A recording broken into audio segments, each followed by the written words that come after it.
আগামী ৩১ জানুয়ারি থেকে ২ ফেব্রুয়ারি পর্যন্ত প্রথম পর্বের বিশ্ব ইজতেমা করার ঘোষণা দিয়েছে তাবলিগ জামাতের জুবায়েরপন্থীরা। তবে যাদের হাত রক্তে রঞ্জিত তাদের ইজতেমা করার নৈতিক অধিকার নেই বলে মন্তব্য করেছেন বাংলাদেশ খেলাফত মজলিসের মহাসচিব মাওলানা মামুনুল হক।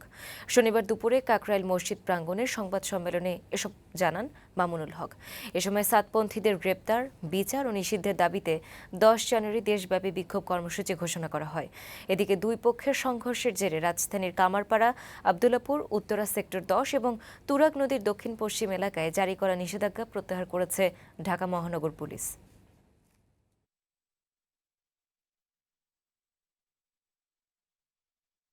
প্রথম পর্বের ইজতেমা হচ্ছে ইনশাআল্লাহ, তার কার্যক্রম ইনশাআল্লাহ প্রস্তুতি চলছে এবং আরো পুরোদমে শুরু হয়ে যাবে।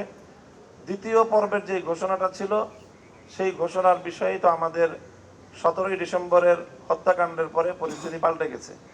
কাজেই ১৭ তারিখের এই হত্যাকাণ্ডের পরে যাদের হাতে টঙ্গীর ইজতেমার মাঠ সাধারণ নিরীহ মুসল্লিদের রক্তে রঞ্জিত হয়েছে, তাদের আসলে সেখানে ইজতেমা করার নৈতিক কোনো অধিকার থাকে না।